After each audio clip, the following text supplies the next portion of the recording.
अस्सलाम वालेकुम दोस्तों, आज ये हमारी सेकंड वीडियो है जिसमें हम क्वाड्रेटिक इक्वेशन का क्वेश्चन नंबर 2 सॉल्व करेंगे।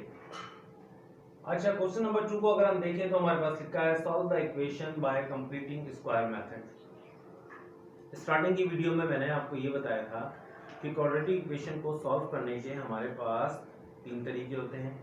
फर्स्ट जो क्वेश्चन नंबर 1 में हम कर चुके हैं, जो कि हमारे पास है फैक्टराइजेशन मेथड, वो हम सॉल्व कर चुके हैं। दूसरा, सिंपल क्वाड्रेटिक इक्वेशन के ऊपर आप क्वाड्रेटिक फार्मूला अप्लाई कर दें। And third, the completing square method. तो आज इस वीडियो में हम ये सीखेंगे कि क्वाड्रेटिक इक्वेशन को कंप्लीटिंग स्क्वायर मेथड के थ्रू हम किस तरह सॉल्व करते हैं।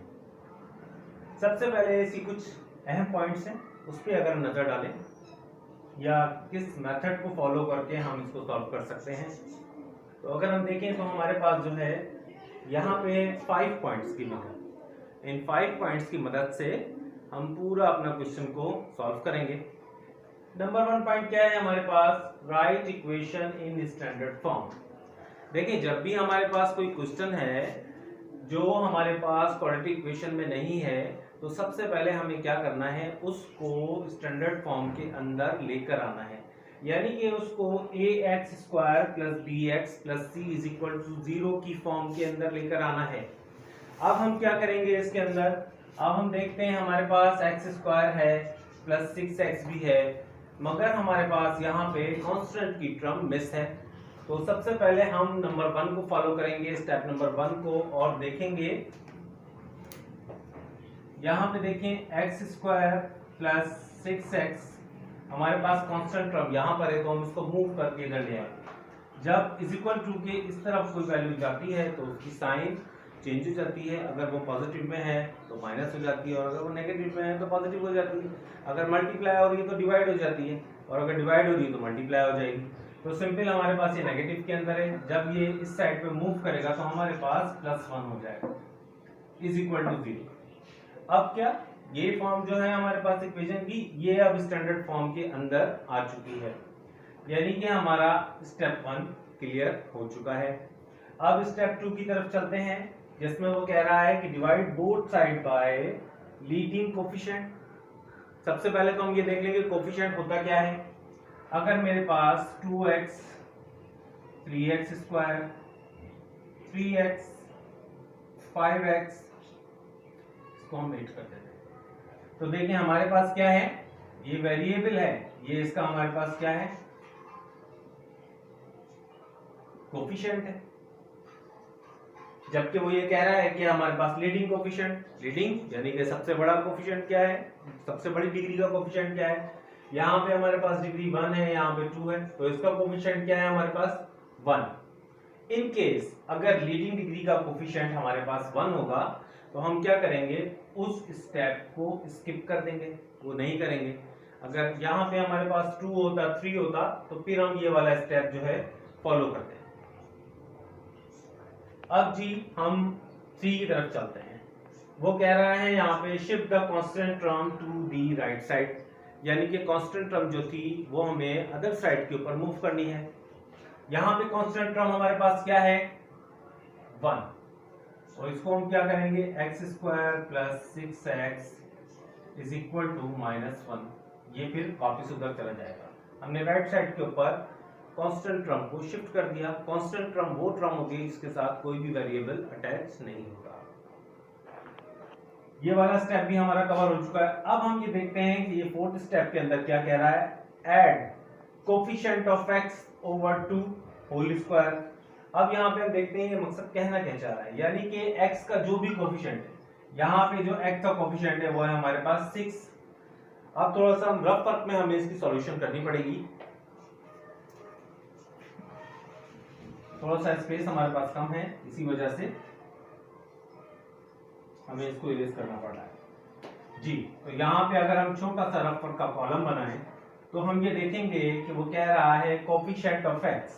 यहाँ पे कोफिशिएंट ऑफ x हमारे पास क्या है 6,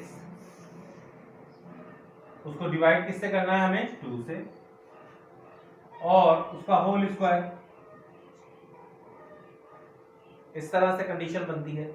अगर हम इसको मजीद सिंप्लीफाइड करें तो हमारे पास हो जाएगा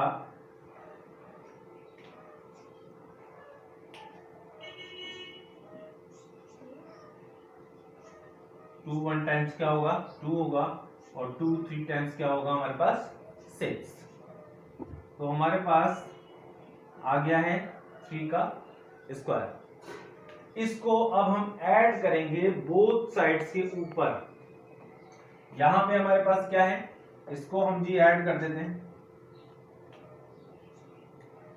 एक्स स्क्वायर प्लस 6x। अब इसको हम ऐड कर रहे हैं बोथ साइड्स।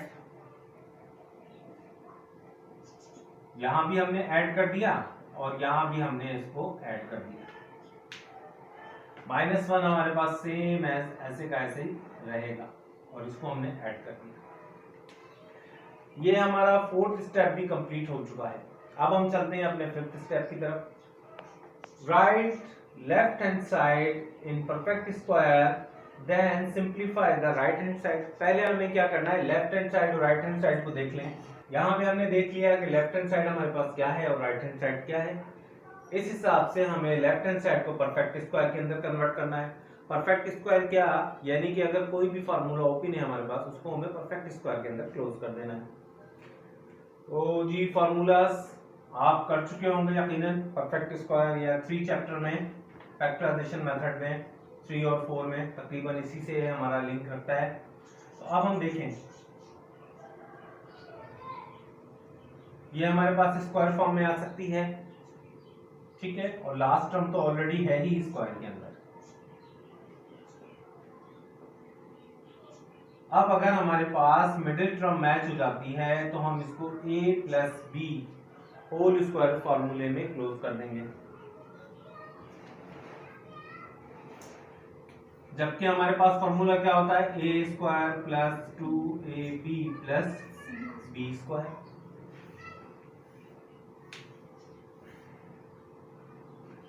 तो जी सेंटर में हमारे पास फॉर्मूले का 2, यहां पे आएगा a, यहां पे आएगा b। a क्या है हमारे पास x, इसकी जगह पे हमने x रख दिया। b क्या है हमारे पास 3, इसकी जगह पे हमने 3 रख दिया। अब अगर हम इसको देखें तो x स्क्वायर हमारे पास हो गया और 2 × 3 × x is equal to 6x and 3 whole square. तो ये पूरी इस कंडीशन को फॉलो कर रहा है, इसलिए हम इसको क्लोज कर देंगे a plus B whole square के अंदर। a क्या है हमारे पास इसमें x प्लस b क्या है हमारे पास 3, ये g हो गया हमारे पास होल स्क्वायर। अब हम चलते हैं अपनी राइट साइड की तरफ। राइट साइड पे क्या कह रहा है, वो उसने कहा था पहले हमें परफेक्ट स्क्वायर में करना है और फिर राइट हैंड साइड को सिंपलीफाई करना है। तो हमारे पास क्या है, लेफ्ट हैंड साइड को हम एज अ परफेक्ट स्क्वायर की फॉर्म के अंदर कंप्लीट कर चुके हैं। राइट हैंड साइड को सिंपलीफाई करना है। यहाँ पे हमारे पास -1, ठीक है जी, और 3 × 3 का स्क्वायर हमारे पास बनेगा प्लस का 9। जब हम करेंगे इसको तो हमारे पास क्या आ जाएगा जी, प्लस का 8 आ जाएगा हमारे पास। अब इसके बाद हमें क्या करना है, देखें, हमें क्वाड्रेटिक इक्वेशन की कोई भी इक्वेशन हो या कोई भी मेथड हो, उसमें हमें x की वैल्यू फाइंड आउट करनी होती है। तो इसमें भी हमें x की वैल्यू फाइंड आउट करनी है, मगर x क्या है हमारे पास स्क्वायर की फॉर्म के अंदर है, होल स्क्वायर के अंदर क्या है, आप एक तरह से कह लें कि कह दें, इसको हमें आजाद कराना है। और आजाद कराने के लिए हम क्या करेंगे, टेकिंग रूट बोथ साइड।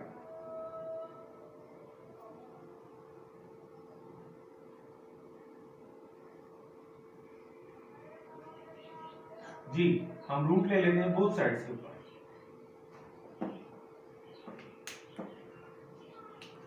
अब यहाँ पे है हमारे पास x प्लस 3 होल स्क्वायर और 8 स्क्वायर से रूट कैंसिल।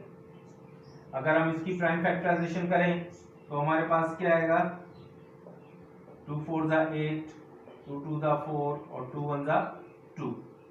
तो √8 हमारे पास बराबर किसके है भाई, 2 × 2 × 2। अब क्या हो गया, अब आपको पता है कि स्क्वायर रूट के अंदर अगर पेयर बन जाता है तो ये बाहर आ जाते हैं। तो जी हमारे पास 2 बाहर आ गया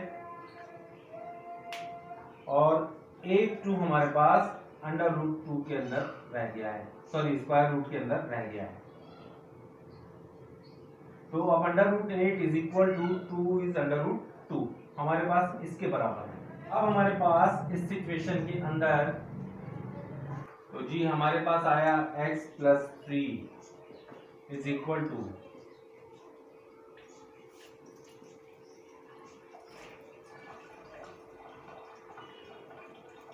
और वन टाइम क्या है हमारे पास माइनस में है x plus 3 is equal to -2। हमारे पास ये वन टाइम प्लस में आ गया और वन टाइम माइनस में आ गया। अब हमें x की वैल्यू फाइंड आउट करनी है बेटा। 3 को उधर ले जाएंगे, हमारे पास हो जाएगा x is equal to -3 plus 2 √2 x is equal to -3 -2 √2 -3 plus 2 √2 comma -3 -2 √2। तो ये हमारे पास सॉल्यूशन सेट आ चुका है।